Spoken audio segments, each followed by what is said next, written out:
Hey, how's it going out there, everybody? Gun Psychiatrist here. So this is going to be part 4 of the Kentucky rifle build.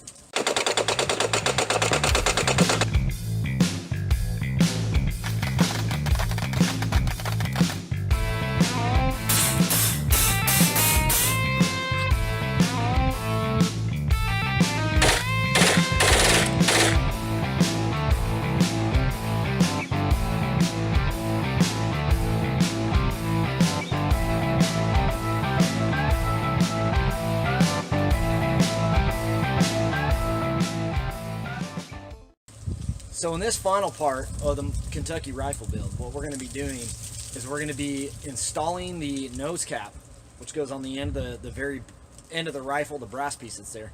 We're going to be sanding the stock and shaping the forend area, and of course we're going to raise any dents. And we're also not going to start staining it or anything just quite yet either, because that's actually going to be a whole nother series of videos with the staining and finishing and browning of the metal. So to kick this off, what we're going to start with is we're going to start with inletting the end cap. And everything's pretty much done, but when I say inletting, I'm going to be talking, of course, about the brass. We're going to have to remove fine, minute amounts of brass material from the end cap in order to get it to where it's going to just barely free float. Then we're going to have to tap and drill the end cap pieces, and then, of course, shoot those into the stock and get it all tightened up and installed, and then we'll begin our project of actually sanding everything down. So what we're trying to remove is we have some very sharp burrs around this edge, so we want to get rid of those burrs. And then if you notice, we slide this on, it just barely has some fitment issues, and what we're going to do is we're going to actually free float those fitment issues. So it's good to pay attention to where your pressure points are coming from, which obviously we see right here, and right here. So what we're going to do is give a good full brass cleanup all the way around this, and then get that thing smoothed out and looking real good.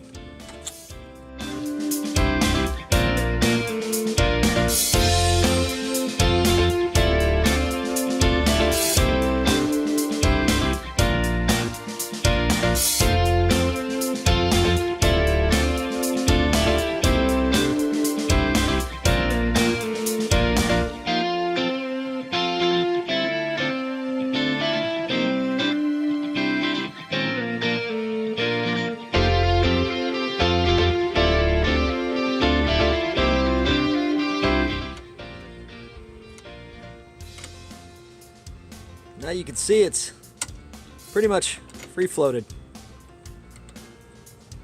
Now we can drill these holes. I'll show you one more thing to keep in mind with this piece. You can barely see it here, but it is not straight. The front end is concentric and straight. So you got 1.615, 612, and we're gonna go to this end. 597. So we need to straighten the back side of this up, and we're gonna have to do that by filing.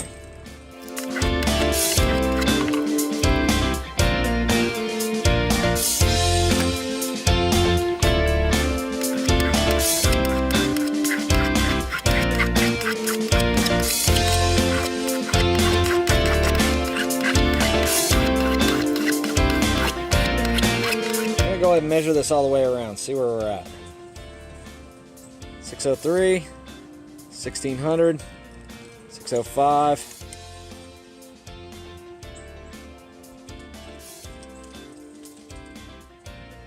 1600, 1599. So we're pretty much straight all the way around. Now, why is this important? Well, because if it's off, it's going to sit cockeyed on there. So you want to make sure that it's even and concentric with the stock of the gun. That way, before you drill your holes, you don't drill a crooked nose piece.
so it is starting to get real dark out here, but what we've done is I've managed to sand this, shape it, all that fun stuff. We're down to now about 240 grit sandpaper on here. It's feeling really, really smooth and really, really good.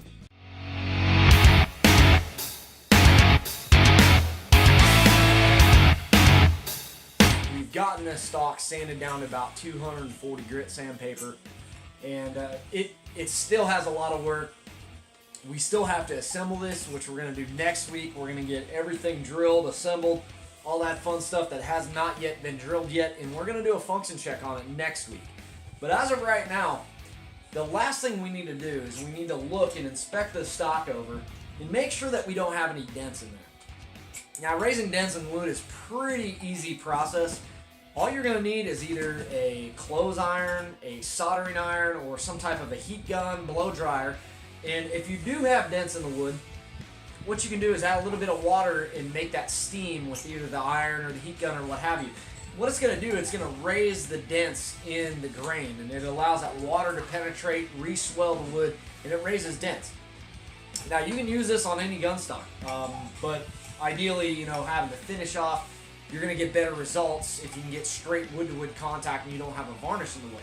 I've looked this thing up and down over and over, and I cannot seem to find really any type of a single dent in it. I mean, I was really, really careful with the wood. Even where we were holding it with the vise, we don't have a dent there.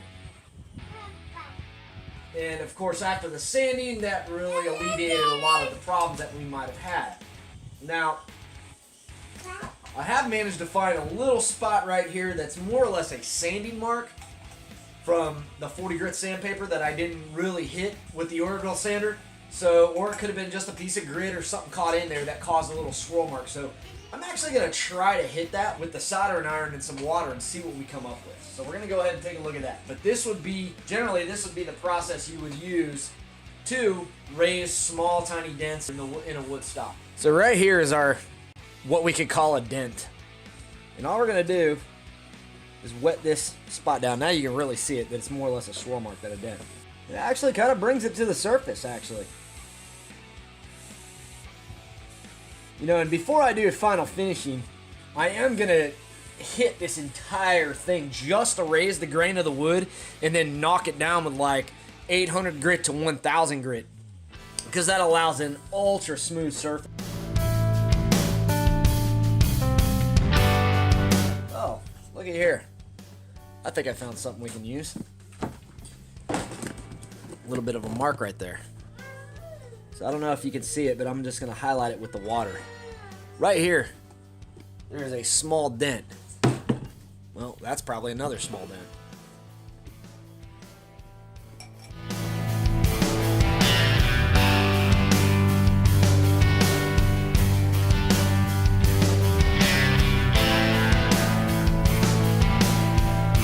So that's going to be it for this week's video. But I was really impressed. Like I said, over the years, I have always used a regular clothes iron to raise dents in wood. And what I was really impressed with is Sonoran Desert Institute recommended the use of a soldering iron and a cotton ball.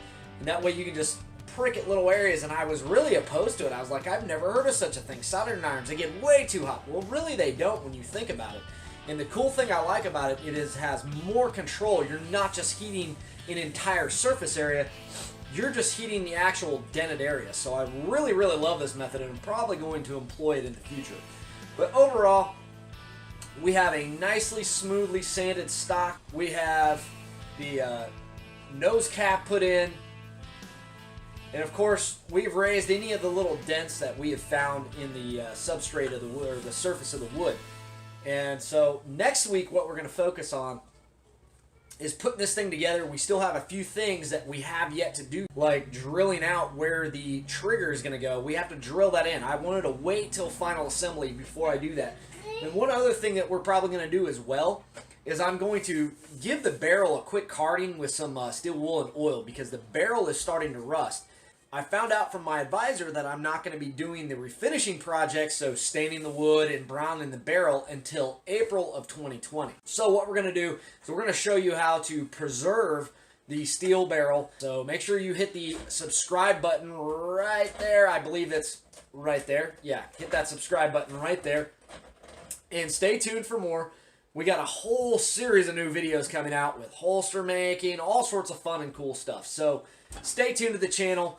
We'll see you next week for part 4 of the Kentucky rifle build. I'm the Gun Psychiatrist signing off. Till next time, God bless America.